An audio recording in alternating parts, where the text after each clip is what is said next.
Hello दोस्तों, कैसे हैं आप सब। चलिए शुरू करते हैं। आज हम करने वाले हैं एक बहुत ही ज़्यादा इम्पोर्टेंट क्वेश्चन। ये क्वेश्चन कौन से चैप्टर से है? ये रिफंड अंडर कस्टम का जो अपना चैप्टर है उसका क्वेश्चन है और बहुत ज़्यादा इंपॉर्टेंट है। मुझे पता नहीं क्यों लग रहा है कि ये क्वेश्चन आने वाला है। तो ये क्वेश्चन क्या है? सेक्शन 27 सब सेक्शन 2 के ऊपर क्वेश्चन है। ठीक है ना। पहले इस क्वेश्चन के बारे में थोड़ा सा बात कर लेते हैं। Processing of refund claim.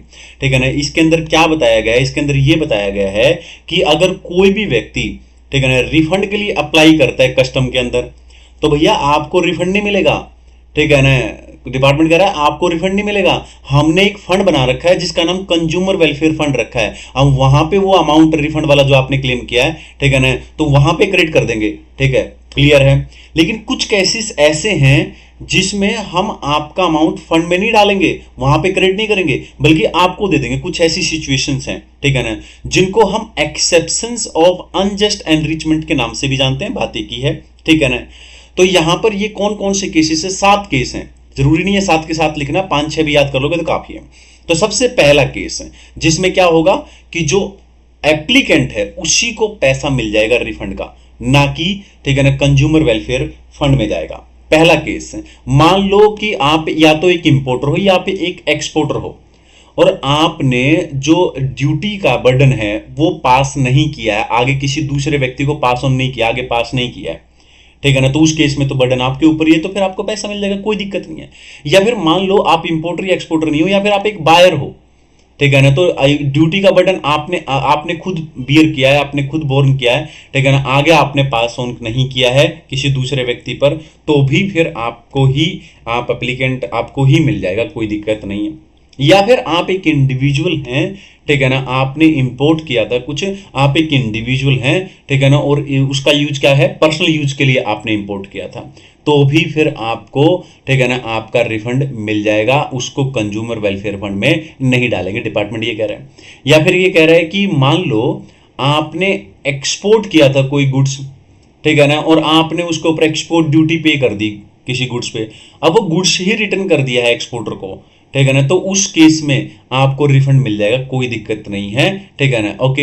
या फिर ड्यूटी ड्रॉबैक के केस में under section 74 section 75, duty drawback के केस में आपको रिफंड मिल जाएगा, ना कि कंज्यूमर वेलफेयर फंड में जाएगा।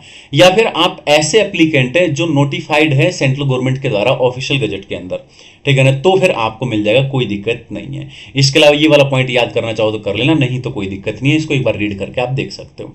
इसके ऊपर कैसा क्वेश्चन पूछ सकते हैं एग्जाम में, मैंने वो भी दे रखा है। सीए फाइनल नवंबर 22 के अंदर ये जब एग्जाम में क्वेश्चन आया था तो ऐसे क्वेश्चन पूछा था इन्होंने। तो क्वेश्चन क्या था? व्हाट आर द एक्सेप्शंस, ठीक है ना, provided under sub section 2 of section 27। तो यही तो हमने पढ़ा है ऊपर, अगर आप देखेंगे तो अपना यही है सेक्शन 27 सब सेक्शन 2, ठीक है ना, इन्होंने लिख के दे दिया है। ठीक है ना, कि इसके अंदर आपको बताना है इसके एक्सेप्शंस क्या हैं। In which refund of duty, ठीक है ना, may be paid to the applicant, तो एप्लीकेंट को जिसमें रिफंड, ठीक है ना, किया जाता है, ना कि कंज्यूमर वेलफेयर फंड में। तो यही तो हो गए एक्सेप्शंस या सिचुएशंस जिसमें यहाँ पे पैसा ना डाल के कहाँ पे एप्लीकेंट को पैसे मिल जाएंगे। तो ये 7 केस है, 7 में से मैंने 6 करा दिए, 7वां पढ़ना चाहो तो पढ़ सकते हो, 4-5 लिखने हैं, कोई दिक्कत नहीं। ठीक है ना। तो ये आपको याद हो गए होंगे। बोलो क्लियर है? ठीक है।